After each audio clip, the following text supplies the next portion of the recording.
반갑습니다. 우리 택시 가족 여러분, 더불어민주당에서 을 지키는 민생실천위원장을 맡고 있는 국회 국토교통위원 박홍근 의원 인사 올립니다. 제가 여러분이 지금 말하고 있는 여객운수법을 국회에서 심사하는 국토교통위원회 교통심사위원입니다. 그리고 자영업자, 비정규직 노동자, 그리고 대기업한테 갑질당하는 중소기업인을 보호하는 을 지키는 민생실천위원장입니다. 그동안 택시 문제를 현안이 생길 때마다 쭉 챙겨왔습니다. 정치인 중에서 그 누구 못지않게 택시 현안을 잘 알고 있고 이 문제를 풀기 위해서 노력해왔다라고 평가를 합니다. 오늘도 그냥 오지 않았습니다. 여러분들이 원하는 이 절절한 목소리에 화답하기 위해서 이 자리에 섰습니다. 저는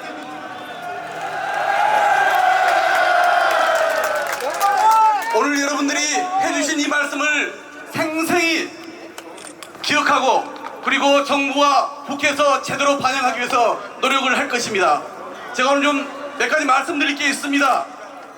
우선 복잡하게 보이는 이 택시 현황, 압축적으로 보면 딱 두 가지입니다. 한 가지는 택시 산업의 경쟁력을 키우는 것입니다. 그 경쟁력은 어떻게 키워지겠습니까? 좋은 서비스를 제공할 수 있는 환경을 만들어주면 되는 것입니다. 그 이를 위해서는 지난 8월 정부와 여당이 여러분도 잘 아는 고민택시에 30년 만에 산악금을 폐지하고 완전 월급제를 실시하는 법안을 통과시킨 바 있습니다. 그 대표 발의를 제가 했습니다. 좋은 서비스를 제공하기 위해서는 좋은 법적 제도적 환경을 갖추는 것이 마땅한 거 아니겠습니까? 그러나 그것은 시작입니다. 지난 4월 23일 여기 오늘 많이 오신 서울 개인택시 조합 우리 임원들과 함께 국회에서 제가 간담회를 한 바가 있습니다. 여러분들이 요청하신 택시의 양도 양수 자격 기준 완화하는 문제를 그때 이야기를 듣고 국토교통부에 집요하게 그동안 요청을 해왔습니다. 최근 정부가 이 양수 조건 대폭 완화하겠다 이렇게 이야기를 했는데 거기에 그쳐서 안 됩니다. 저는 이 양수 조건도 완전히 폐지해야 한다고 생각하고 반드시 완전시키겠습니다.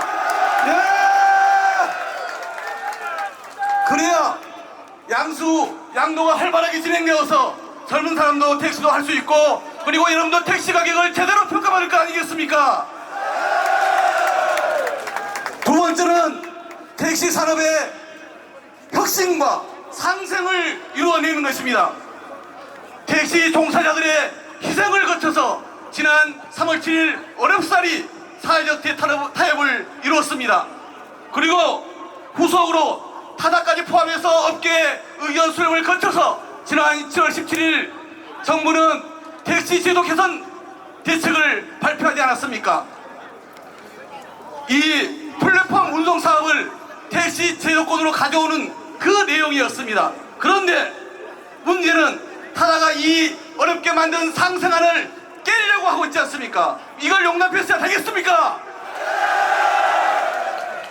저는 최근 타다가 1만 대까지 확대 운영을 하겠다고 발표를 했다가 우리 택시인들의 반발에 직면하자 슬그머니 연말까지 법제가 되는 걸 기다려보겠다 이렇게 얘기를 했습니다. 이것을 언론에서는 마치 우리 정부와 택시의 반발에 막혀서 백지통한 것처럼 보도를 했습니다만은 저는 그렇게 보지 않습니다. 그것은 거꾸로 이해를 하자면 연말까지 법이 정비되지 않으면은 만대건 그 이상의 간에 하겠다는 거 아니겠습니까? 그냥 다시 할 수 없습니다. 그래서 저는 타다에게 엄중히 요구하고 경고합니다. 이 사태를 더 악화시키는 일체 행위를 중단하십시오. 그리고 지난 7월 17일 발표한 이 개편 대책에 적극 협조해 줄 것을 강력히 촉구합니다.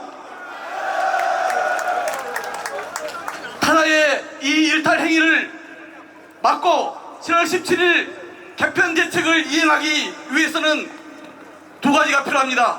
첫째는 택시업계와 타다를 포함해서 플랫폼 업계가 약속한 대로 플랫폼 플랫폼 운송 사업을 법제화해야 됩니다.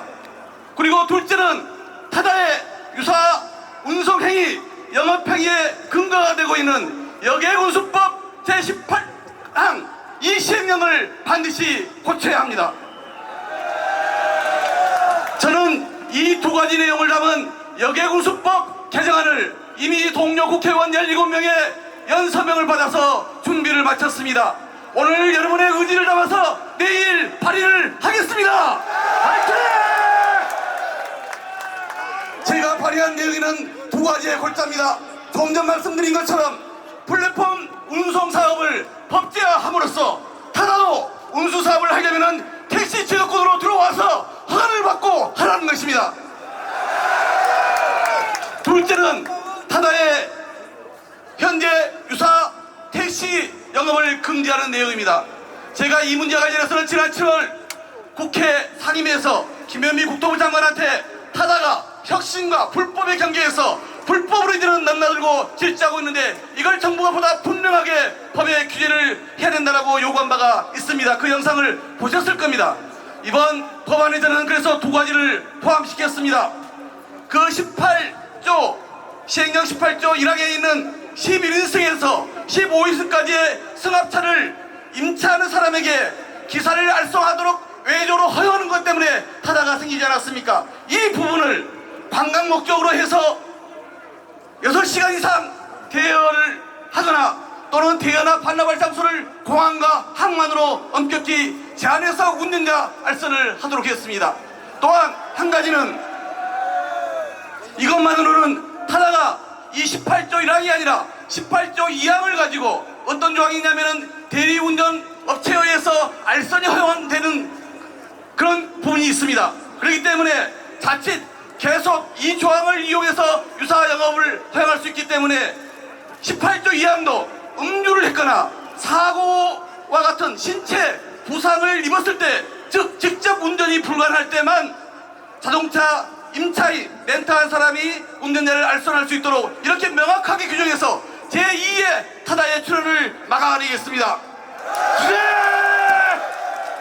제가 발의할 이 개정안은 택시 산업의 혁신과 상생을 위해 플랫폼 사업에게 하는 분들에게는 앞문은 열어주되 그동안 논란과 갈등이 야기된 뒷문은 확실히 닫겠다.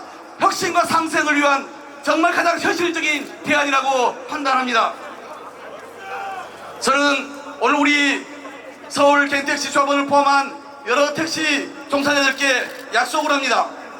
정부와 여당의 역할은 무엇보다 국민이 조금이라도 더 편하게 택시를 이용할 수 있게끔 하는 것과 함께 택시에 종사하시는 분들이 더 안정적으로 생업에 종사할 수 있게끔 만들어주는 거 아니겠습니까?